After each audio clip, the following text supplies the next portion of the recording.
नमस्कार दोस्तों, मेरा नाम पवन कुमार है। जैसा कि आप जानते हैं कि हमारे देश इस टाइम पे पाकिस्तान के साथ युद्ध में है। ठीक है, तो मैं आपको बताना चाहता हूँ इस जो ये वॉर है इसकी शुरुआत कैसे हुई। तो जैसा कि आप जानते हैं, हमारे जो पड़ोसी देश है जिसे पाकिस्तान कहते हैं, वो पाकिस्तान नहीं, वो पाक देश है, नापाक देश है, माफ़ कीजिएगा, नापाक देश है।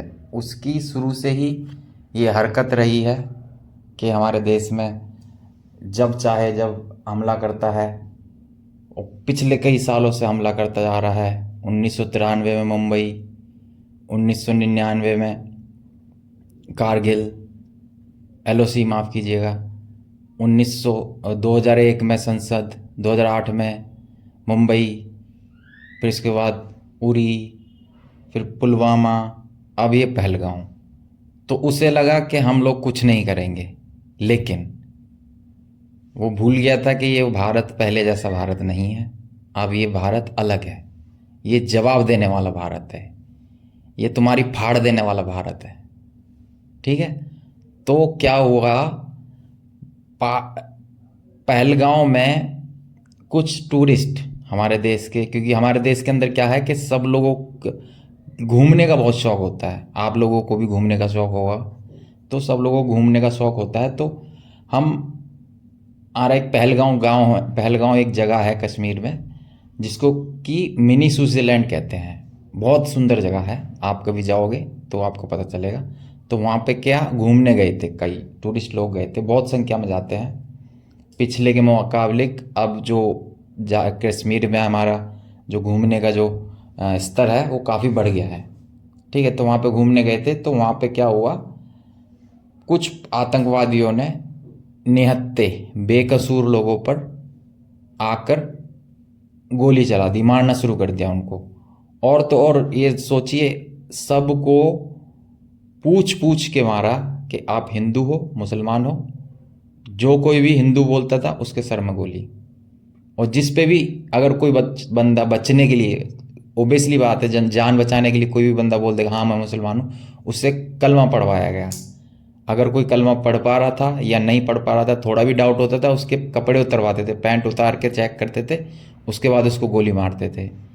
बात यहीं नहीं रुकी, उसके बाद उन्होंने सिर्फ मेल को मारा है, सिर्फ जो पुरुष थे सिर्फ उनको मारा है। और उनके जो बीवी है किसी की, या किसी की माँ है, या किसी का भाई बहन है, उनके सामने सिर्फ मेल पुरुषों को मार दिया और औरतों को सबको छोड़ दिया। और कहा उनको कि जाओ अपनी गवर्नमेंट को बताओ कि हमने ये किया है।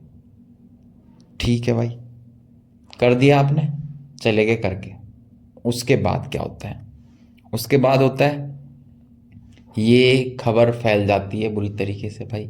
ऑब्वियस सी बात है, हम सब लोग इतना उदास हुए, कितना, जब किसी के घर का परिवार का सदस्य कोई अपनी जान से हाथ धोता है तो उसको पता होता है कि भाई कितना दुख होता है। ठीक है, जब भले हमारा कोई बड़ा बूढ़ा भी मर जाता है ना, तब भी हमें बहुत दुख होता है। तो वो तो उन भाइयों की तो अभी ज़िंदगी शुरू हुई थी। एक तो कपल ऐसा था जिसकी शादी को कुछ एक हफ्ता हुआ था, और एक हफ्ते बाद वो मतलब हनीमून के लिए गए, घूमने गए, वटेवर जो उनका कंसर्न था। उसके बाद वो घूमने गए और वहाँ पे बेचारों के साथ ये हो गया।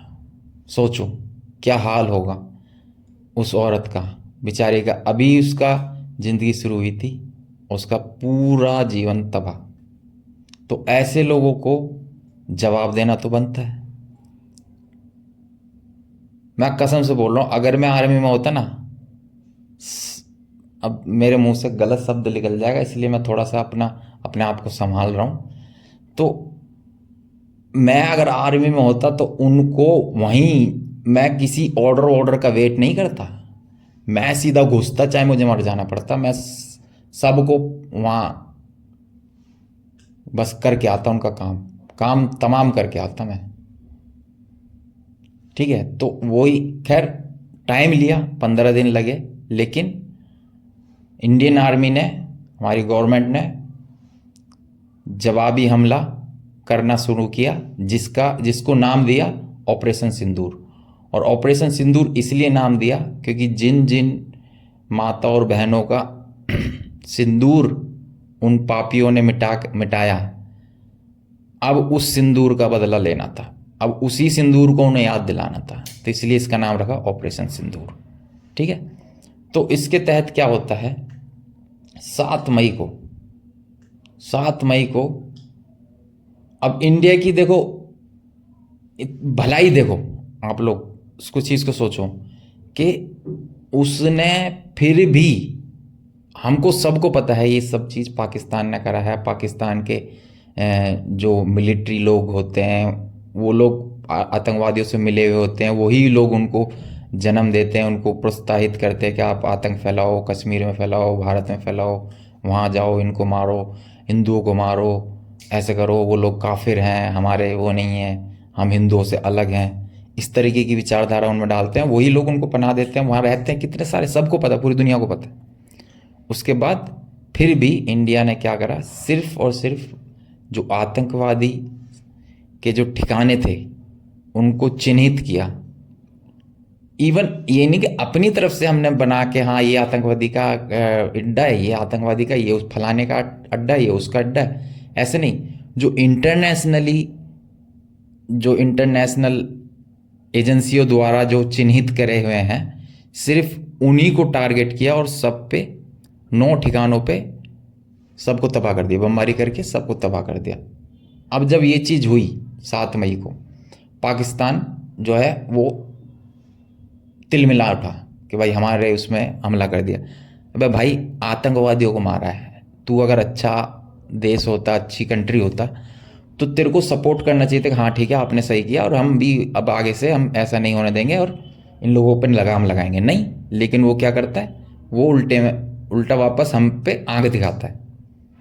और भले ही उसने 7 तारीख से लेकर 10 तारीख तक ये चीज़ चली, उसने क्या करता है, हमें पाकिस्तान क्या करता है, वापसी जवाब में वो हमारे देश पे हमला करने की कोशिश करता है, ड्रोन उड़ाता है, वो सस्ते जो शादी ब्याहों में ड्रोन उड़ते हैं ना, वो वाले ड्रोन उड़ाता है और कुछ बमबारी करता है, इस तरीके से कारगिल की तरफ आगे बढ़ता है। ये सब चीज़ें करना उसने शुरू कर दी। फिर इंडिया ने जब उसने देखा कि हाँ भाई ये तो रिबेल कर रहा है, ये तो बाज नहीं आ रहा, फिर इंडिया ने अपना जो ऑपरेशन सिंदूर के तहत जो भी उन्होंने प्रोग्राम शुरू किया था वो और तेज कर दिया। इंडिया ने सारे एयरबेस, सारे जितने भी उनके आर्मी के, मिलिट्री के जो वो चीज़ थे, वो सब उन्होंने उड़ाना शुरू कर दिया। और उस दौरान क्या होता है कि देखिए, मैं इस बात की पुष्टि नहीं करता हूँ कि इंडिया ने जो उनका एक प्लांट, परमाणु प्लांट है, परमाणु न्यूक्लियर पावर का जो प्लांट है, उस पे हमला किया है, लेकिन इतना कंफर्म है कि जो मिलिट्री ने जो हमले किए हैं उनके एयरबेस सारे उड़ा दिए हैं। और जहाँ तक कि पता चलता है कि उनके एयरबेसों के पास ही उनका न्यूक्लियर पावर प्लांट है ना। तो इस बात से मैं कभी पुष्टि नहीं करूँगा कि हमने उनका न्यूक्लियर पावर प्लांट उड़ाया है, लेकिन हाँ ये है, या वो इनकी गलती से हुआ हो या कैसे भी हुआ हो, लेकिन उनका न्यूक्लियर पावर प्लांट फूट गया है, जिससे कि वहाँ पे रेडिएशन का खतरा बढ़ गया है। और ये पूरी मीडिया में फैली हुई हैं खबरें कि वो पाकिस्तानी जो उस प्लांट के आसपास के जितने भी गांव वगैरह हैं, वहाँ से उसको 100 किलोमीटर तक उसको खाली करने के लिए कह दिया गया है। अब इस बात की पुष्टि कैसे होती है? इस बात की पुष्टि होती है कि जिस 10 मई को जब वहाँ पे बम्बार्डमेंट हो रही थी, तो उसी टाइम पे एक अमेरिकन एरोप्लेन आता है, जो मिलिट्री एयरक्राफ्ट होता है, जिसमें जो साइंटिस्ट वगैरह होते हैं, जो न्यूक्लियर का जो विशेषज्ञ होते हैं, उसकी टीम आती है वहाँ पे। और एक और जहाज़ आता है दूसरा, जो नील नदी के से जो बोरोन, वहाँ नील नदी है, कौन सा इटली देश है मेरे ख्याल से, हाँ मिस्र देश है, तो वहाँ से बोरोन की ज़्यादा मतलब उत्पादन होता है। बोरोन मैं बता दूं आपको, बोरोन किस लिए होता है। बोरोन जो होता है, जब कहीं न्यूक्लियर पावर प्लांट ब्लास्ट होता है तो उसमें रेडिएशन फैलने का जो डर होता है, तो अगर उस पर बोरोन डाल दिया जाए तो वो न्यूक्लियर का जो जो गर्मी होती है और जो उससे जो रेडिएशन फैलता है वो एकदम उसकी मात्रा एकदम कम हो जाती है, वो एकदम दब जाता है, उससे बच जाता है। मतलब सपोज कहीं भी किसी भी देश में न्यूक्लियर ब्लास्ट होता है तो वहाँ पे सबसे पहले बोरोन की ज़रूरत पड़ती है। तो इसीलिए वहाँ पे एक बोरोन से भरा हुआ जहाज़ भी उड़ता हुआ देखा गया था। ये सब न्यूज़ में, मीडिया में, आप सोशल मीडिया पे कहीं भी चेक कर लोगे तो आपको मिल जाएगा। ठीक है, तो वहाँ पे ये चीज़ खबर हुई कि वहाँ का उनका जो न्यूक्लियर पावर प्लांट है वो रिएक्ट कर गया है, वो वहाँ से रेडिएशन का खतरा आ गया। तब जब ये चीज़ हुई, ठीक है, जब न्यूक्लियर की डर लगा उन्हें, ये तो पहले से था तय कि पाकिस्तान इंडिया के सामने एक हफ्ते भी नहीं टिक सकता, और वो एक हफ्ते भी तब टिकता है तब वो बार बार हमको धमकी देता है कि न्यूक्लियर छोड़ देंगे तुम्हारे पास, एटम बम फोड़ देंगे तुम्हारे पास, इंडिया के ऊपर एटम बम चला देंगे अगर तुम लड़ोगे हमसे। उनकी पॉलिसी पता क्या आपको? उनकी पॉलिसी ये है, हमारी इंडिया की न्यूक्लियर पॉलिसी ये है कि नो फर्स्ट यूज़। अगर जब तक कोई भी देश इंडिया के ऊपर न्यूक्लियर बॉम्ब नहीं छोड़ेगा, जब तक इंडिया की उसके ऊपर नहीं छोड़ेगा, ठीक है। लेकिन पाकिस्तान की पॉलिसी ऐसी नहीं है। पाकिस्तान की पॉलिसी ये है कि अगर आप हमारे देश के किसी भी हिस्से को कब्जा करते हो या हमारी टेरिटरी में आते हो तो हम उसको न्यूक्लियर बॉम्ब छोड़ने के लिए हम तैयार हो जाएंगे। ये उनकी पॉलिसी है। बताओ, अबे तुमने कश्मीर को कब्जा कर रखा है, ऊपर से तुम कहते हो कि हमारी ज़मीन को कोई कब्जा करेगा तो हम न्यूक्लियर मार देंगे। बताओ, ये ऐसे तो लोग हैं वहाँ। ठीक है, छोड़ो, कोई नहीं। तो क्या होता है, जब वो न्यूक्लियर पावर प्लांट रिएक्ट कर जाता है, फट जाता है, या जो भी उसमें के अंदर कारण हो, पहाड़ गिर गया हो उस पर, पता नहीं, या उन्हीं की मिसाइल उस पर गिर गई हो, या भारत की मिसाइल कहीं और मारी हो, वहाँ से उस पर गिर गई हो, जो भी XYZ कोई भी मैटर हो, मैं इसको क्लेम नहीं करता हूँ कि इसको प्रमाणित नहीं करता हूँ। तो जब ये चीज़ होती है तो वहाँ के जितने भी, और हाँ एक चीज़ और बता दूँ, सुनने में आता है कि वहाँ पर मेन जहाँ से ऑपरेट होता है पूरे, क्योंकि पता क्या होता है, न्यूक्लियर पावर प्लांट सारे एक जगह पे नहीं रखते। जो जहाँ से बम छोड़ा जाता है, जहाँ पे बम होता है वो अलग जगह पे होता है, और जहाँ से उसको लेकर जाया जाता है वो अलग जगह पे होता है, एयरबेस अलग जगह पे होता है, और उसको जो जहाँ से कंट्रोल किया जाता है, सपोज किसी मिसाइल को दागना है या किसी चीज़ को चलाना है, जो कंट्रोल जो रूम होता है वो अलग जगह पे होता है। तो ये 3-4 जगह होती हैं।